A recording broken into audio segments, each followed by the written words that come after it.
Alex Cortes is the founder of Noir L.A. and is the pioneer of diversity metal. As of right now, he's a one-man band with two people touring with him, Dimitri Mandalore and Shane Wood on drums, but primarily records everything and produces it all himself. Alex, it's great to talk to you. Pleasure to be here. You know, how did you come up with, first of all, the title Noir L.A.? Well, that's kind of interesting, I guess, in its own way. Originally, I wanted to call it L.A. Noir. That's what I wanted to call it originally. But then shortly after that, um, James Elroy came out with a novel by that name. And then shortly after that, a very internationally popular video game with that title came out. So obviously, I wasn't going to use that. So that's what I wanted to call it originally. And it refers to, I mean, I'm LA born and raised, and, it refers to the dark side, like kind of the opposite of, the whole celebrity culture and all that kind of stuff.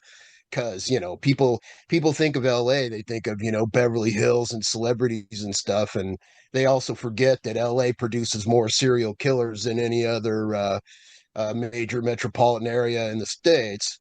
So, it's that kind of thing. That's basically where that came from. And plus, kind of, I guess, to a certain degree, some of what the artistic some of the artistic theme behind the band kind of is vintage crime in a way, uh, uh, uh, LA crime from the 20s, 30s, and 1920s, 1930s, 1940s, et cetera, et cetera. And that's what a lot of the art was based on. So I guess that's pretty much where that name comes from.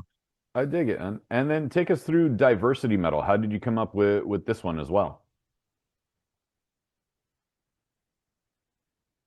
Well, um, I love many, many different genres and many, many different kinds of music. A lot of people think that, if you're a metalhead, if you're a punk rocker, if you're a this, if you're a that, or whatever, and especially if you, make music, and the music that I make is, primarily on the heavy side, there's this tendency of people to think that you like that and nothing else. And in my case, and actually, I found this to be the case with pretty much all musicians I've ever met, all like a lot of different genres. I certainly do. I mean, for me, as much as I love, Motorhead, I equally love Judy Garland. And so, I would listen to all these various metal bands. I'm not going to mention any names. And I loved these bands. Don't get me wrong. I was a fan. But I remember thinking, okay, well, this band, you get this, and this band, you get that. And then this band, you know what I mean? Mhm. I mean, okay, that's not strictly true, but, for the most part, I'm talking, you know? And I thought to myself, well, what if you could get all that in one band? And from day one, the Beatles being a giant influence, they're only one of several, but I always thought it would be because I didn't hear anybody really doing that. I mean, Guns N' Roses kind of did that to a degree, with the covering different genres, but and I love Guns N' Roses. Don't get me wrong; I'm not criticizing them at all. But it's still Axl Rose singing. The guitars pretty much always sound kind of the same. Again, not criticizing, but so I thought, well, what if you could do something where it's like, each song almost doesn't even sound like the same band, and could you pull that off, and would it be successful and all that? And it pretty much branched off from there. And like I said, thing is too with me, I would be, I'm not going to mention any names, but some bands, they may be great, but it's kind of the same thing over and over and over again, and that's fine. But me, I would be, I mean, if it was making me money and whatnot, I'd probably keep doing it. But overall, as long as I have a choice, I want there to also be, some more metal kind of sounding stuff, some more, I don't know, shit, goth kind of sounding stuff, I guess, Rob Zombie, whatever, and, some acoustic ballads mixed in, a little bit of this, a little bit of that, And so that's pretty much been, I mean, even before I ever started recording albums, that was always like even back in late 80s, early 90s when I was still starting to actively play. That was always my desire and it never changed. Right. And you play all the instruments yourself in your recordings, but when you go on tour, obviously you need a guitarist and a drummer to be a part of the trio. Mhm. Right. And That's correct. Shane is your nephew, Shane Wood, who's the drummer. Shane's my nephew. Yes. Yeah. Yeah. Yes. Uh, what's it like keeping it in the family? Because, we've had family bands before, and, it's always great to see that there's that unity within that.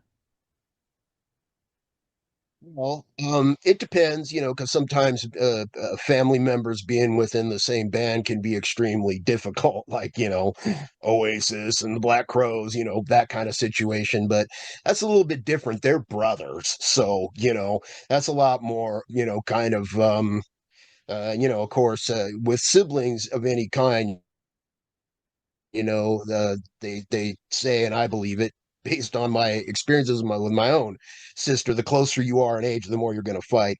Shane is different. He's my nephew. So there's, he was born some years later, and me and him were always close. And, my dad's side of the family is very, very musical. So me and him both inherited some genes, I guess. I dig it, man. I dig it. And your sound has been described, or as at least your style has been described, a masterclass in stylistic range. How important is Mhm. it to you with all those other influences? Even Judy Garland from all the way to Lemmy. To have those experiences incorporated in your music. Well, I can't, I really, could not imagine doing it any other way. Like I said, I mean, there's certain things that are not really gonna fit. I mean, I can't do like a full-on Garth Brooks sounding song within the context of the band. So you can't do all of it, but I always thought that, that a lot of hard rock metal bands could foreseeably have a lot of genres, but kind of under the same context, you know what I mean? And so that's basically been the goal from day one. And I'm currently working on the third album. It's the same thing. And basically, any albums I do after that are all going to be the same thing. Yeah. And this being your third album, take us through the first two. What were the inspirations for those, and how does the second album sound different from the first? Well, okay, a couple of things. First of all, you remember, well, I don't know how active you were or whatever. Um, oh yeah, I guess you said you're not actually a musician, correct? Is that Right. what did you say that or? Right. Yeah, I don't play music myself, but obviously I enjoy it. Oh, okay, yeah, right, right. Well, anyway, there was a time not that long ago, back in the late '80s, early '90s, or '80s and the '90s, even being able to cut some kind of demo was a very expensive privilege.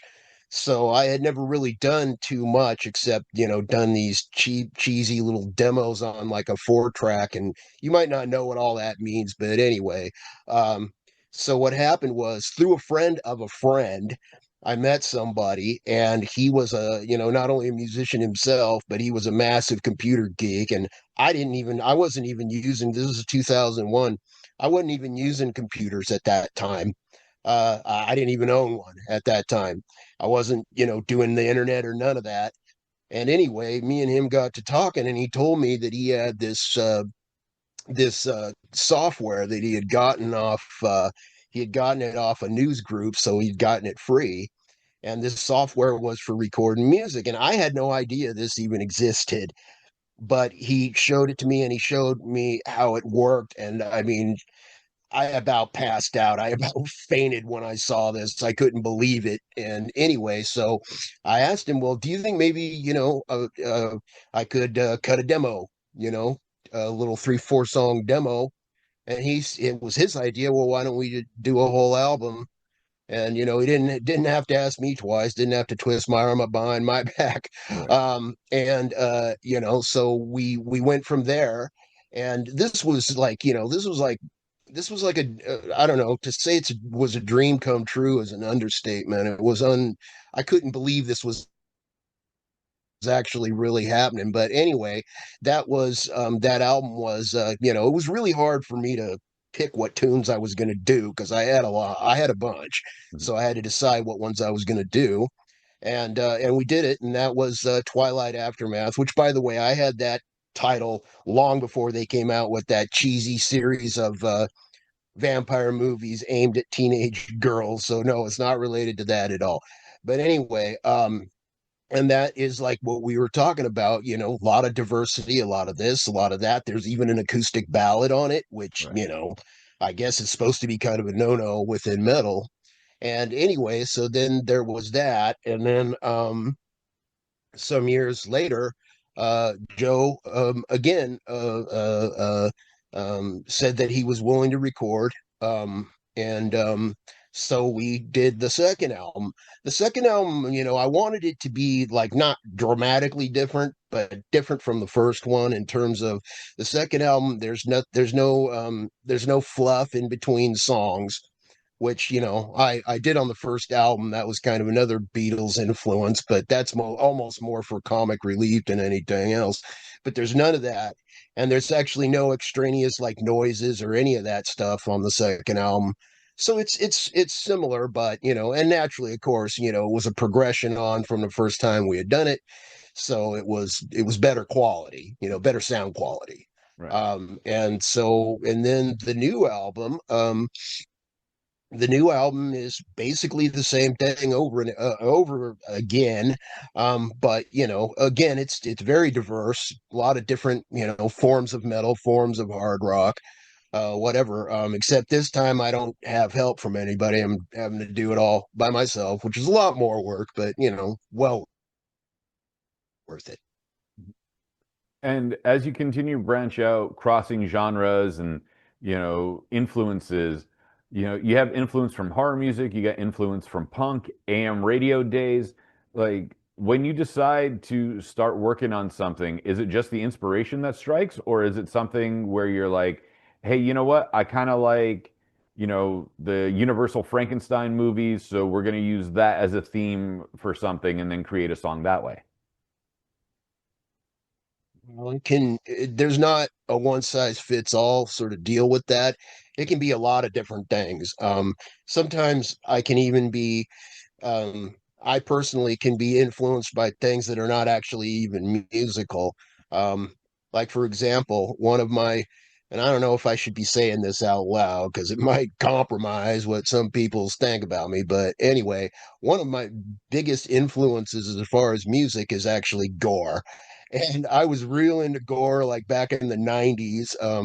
And I mean, it wasn't all over the place like it is now. You really had to hunt it down and whatever. And that has provided a lot of musical inspiration too, even though it's not actually musical.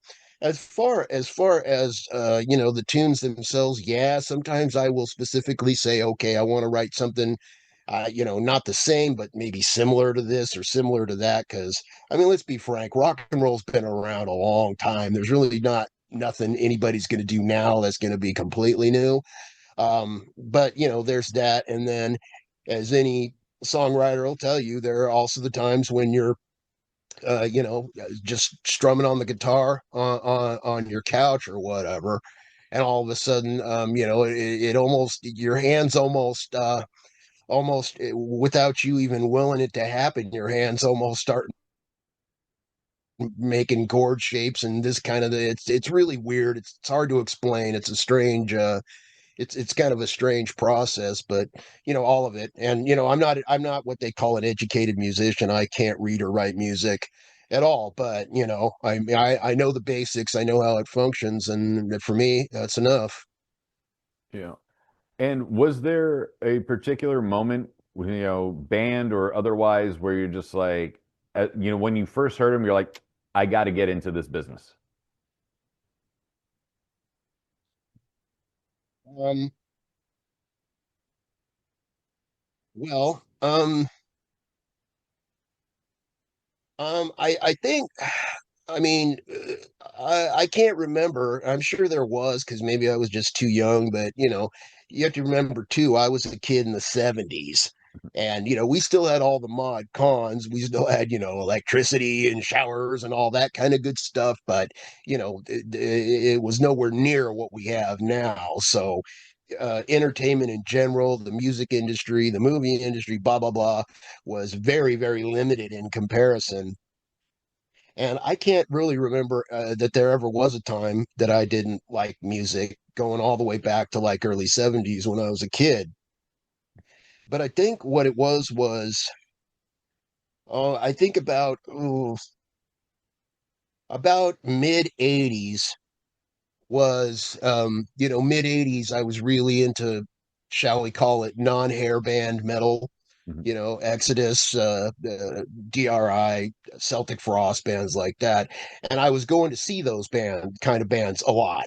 Um, and that's really what kind of got me thinking, I could do this. So that's basically it. I mean, the thing with music is going back as far as I can remember, but as far as like me, I don't know how to say it. Me wanting to be a rock star or whatever, that would be where that started, I suppose. Yeah. And what's it like living the dream and becoming a professional musician and making your way in an industry that, is one of the toughest industries to make it in? Well, yeah, it certainly most definitely can be.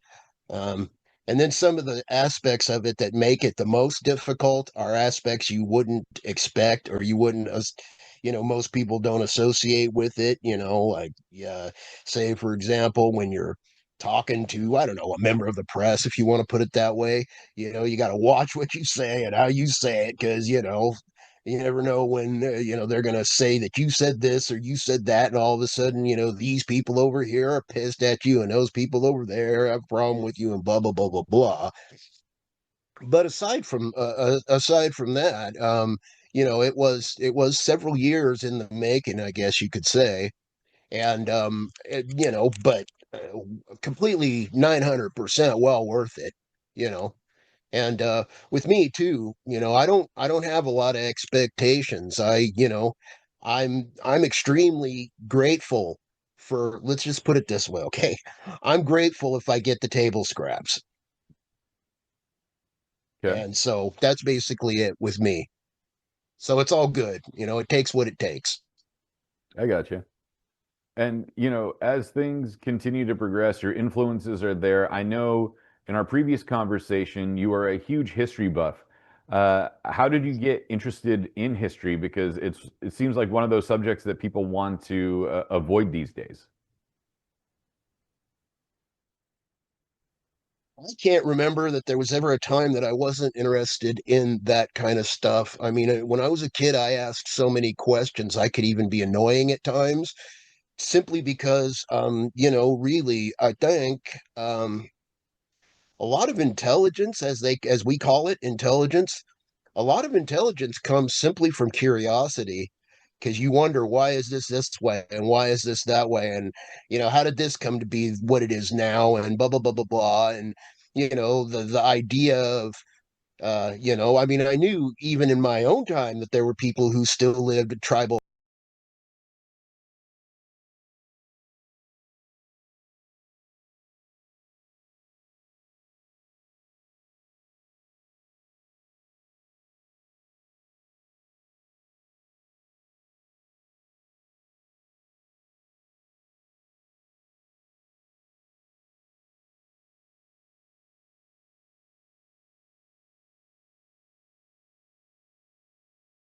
lifestyles, and no modern conveniences or whatever. Even in my own time, that still exists. But then, I was easily able to picture what life would be like in, a couple thousand years ago, and all that kind of stuff. And I never wasn't interested in it. I can't remember that I ever wasn't, ever. And like we were discussing, I'm older, and so back then, nowadays you can just hit Wikipedia and get any answer you want. But like when I was a teenager and stuff, you really had to look into things. And not only that, but I'm kind of obsessive when it comes to knowledge. If I become interested in a subject, no matter what it is, I will tend to like watch, read, and absorb everything about it I can get my hands on. So it's all that, I guess. And is there a particular era of history that you're most interested? Prehistoric, ancient times, World War II, World War One, Civil War era, like anything of that sort? Hmm. That would be difficult to say. I don't know. Certain things I'm more interested in than others, but one off the top of my head, just because it's a little bit out of the ordinary of most genres of history, if you want to call it that. I'm really interested in the Pleistocene era. Are you familiar with that term? Hmm. Yeah, very, very interested in that and how the hell that huge die off happened. And, you know, how come the saber-toothed cat is gone, but the mountain lion and the jaguar are still here? And, and how come this animal survived, but that one didn't? And how did all that, how did that enormous extinction all happen in such a relatively short period of time? That one's really fascinating. But then over and above that, basically really the history of any part of the world. I'm interested in really all of it. There's no aspect of history that I can think of that I'm not interested in. And then I'm big into like for example I'm big into true crime history. Let's just say true crime for since the invention of modern media. So that would be, from like, say, 1915 onward. I don't know. That's approximate. But I'm really interested in that too. And I'm really interested in all the ways that people used to live that's different than how we live now, and all the ways that, people haven't changed in the slightest. I mean, I always say, technologies change, fashions change, hairstyles change, human nature does not. So, it's to answer your question, probably in far too many words, it would be I don't know that there is any one particular aspect of history. It's the whole thing. And not just history, but, anthropology and, the history of the planet and what was planet Earth like, many thousands of years before we were ever here, and on and on and on. And, I'm also a wildlife fanatic, and I'm real, real, real big into human psychology and what makes us tick, and, that kind of thing. And why even just myself, why am I this way and why am I that way? And, all that kind of stuff. And because so much of your own, even your own psychology is a mystery, but all of it, for me, it all ties in. Right. And in studying those eras, how does that influence your sound and your music? Do you mean are you referring to what do you call it, like the Pleistocene era, and how does that influence Yeah, the like music? thinking Or about that and then like what you would feel, what would it be like to experience it? Like, that could also influence the sound as well. So like, has that influenced your music in any way? that has, or it may have, because the human beings, we now know that we have three brains, right? You have the conscious mind, you have the subconscious mind, and then you have the gut, which is literally a third brain. So somewhere in all that mix, it could have been an influence in some way. I don't know that it really was as far as the actual sound. The actual sound, I would say, that is mostly influenced by, everything from well, not everything, but all the stuff that I like from the early 60s onward. And yeah, a lot of it is, can I do this too, or can I do something similar, or can I do something that's going to be as good? And all kind, but again, the whole creative process is very mysterious. I don't even understand it myself, really, 100%. So a lot of it, you're just kind of flying blind and open for the best, if you know what I mean. Right, I got you. You know, so as everything progresses for you, your influences are there, your interest in various, historical time periods and crossover genres of music. Um, when you get to sit down and just start playing, whether you're just strumming along because you're tuning the bass, or you have something that hits, what is a moment like for you when inspiration strikes? Like how quickly do you have to start, recording it or strumming along or whatever it is, or do you wait till you start developing the tune more and more before you actually pick up the guitar? Well, the guitar, I'm primarily a bass player. That's my main thing. Guitar, I mostly just do on recordings. And again, that's kind of all over the place. It can be a lot of different. Sometimes, inspiration hits, and I'll just pick up the guitar and start trying to work this out, or try whatever it is that I'm hearing in my head. Try to get that to translate through my hands into the instrument, that kind of thing. But it's pretty, I don't really ever, I don't ever really start recording the minute I think of an idea. No, that I've never really done. By the time I actually get to putting it down, I'm pretty well settled on what it is that I want. But then, that said, the recording process is also very mysterious in many respects, and there may be times when there's something I never thought about doing that for that particular song, but now that I'm putting it down, okay, I think let's try this, let's try that. There's no one size fits all kind of deal with that. Yeah. And what about live shows? What's it like to come experience a Noir LA live show? Well, I'm um, I'm biased with a capital B when it comes to that subject, and I'll be the first to admit it. But um, I have seen various bands. Again, I'm not going to mention any names, but I have seen various bands that I like, was a fan of. It's not blown away when and that was, disappointing. But so anytime, I mean, you're not going to get it right every time. We're only human, so not every night is going to be equally great. But anytime that I'm on stage with Noir LA, it's like a well-oiled machine, you know. Um, and that's strange too, because you want to be well rehearsed, but you don't want to practice too much, and that can start to mess things up, and on and on and on. But yeah, I mean, I can honestly say anytime that we've ever played live, yeah, totally badass, all of it. And our tunes are like, not easy to play, some more than others, but some of our stuff is even kind of, I wouldn't call it progressive metal, but it's kind of bordering on progressive metal.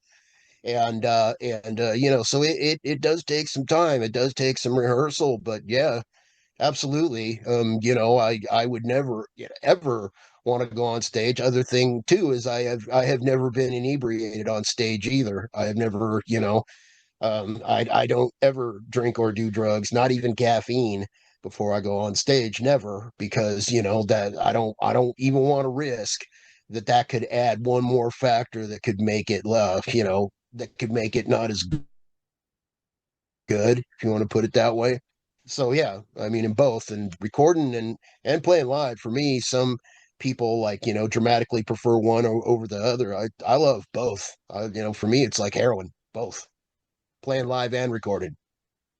All right. When is the next series of shows coming up?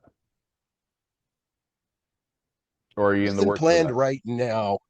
Nothing planned right now. Uh, I'm hoping sometime soon, but there's nothing planned right at this moment. So, unfortunately, I don't have an answer there. But I'm hoping ASAP. I mean, I'd go play tomorrow if I could. But some of those, you don't always have strict control, or even the biggest bands, even your Metallicas and your Guns N' Roses, aren't in control of everything when it comes to all that sort of stuff. So so it is still life, no matter how wealthy and privileged you are. It is still life, and so you don't always get to write the script, you don't always get to call the shots, but I'm hoping sometime soon, very soon. I got you, man. And do you have a social media presence that we can plug? Well, at the moment, uh, again, I didn't grow up with the internet, so I'm not real internet savvy, and I really don't use social media myself all that much, except for like getting in touch with a few friends and this, that, and other thing, and promote the band wherever I can. But yeah, Noir L.A., Noir.LA period L period A period, um, can be found on Bandcamp, and that's both albums, and Facebar, or excuse me, I'm sorry, Facebook, and Facebook. It's on there too, and then there's a YouTube channel. So if you type in Noir L.A., again Noir period A period, and then you put Bandcamp, Facebook, or YouTube after it, it should come up. Awesome, man. Alex And Cortez, thank. if there's any, oh, I'm sorry, I No, was go just ahead, going to man. say, Yeah, plug it. if there's any sort of a problem with it as far as that whole thing goes, I don't know. Am I supposed to say my email? Uh, Am I supposed to put it out there to the public? I'm not sure about that. all right. Well, at least go through the social medias if you want to contact Alex Cortez and Noir LA. Right. Yeah, Alex, I That's really want to fine. thank you for your time today, man. It's been a lot of fun. Let's chat again soon, and I can't wait to hear what the third album sounds like. Okay. Thank you very much for your time. Yes, it was a pleasure for me too. Absolutely. 100%.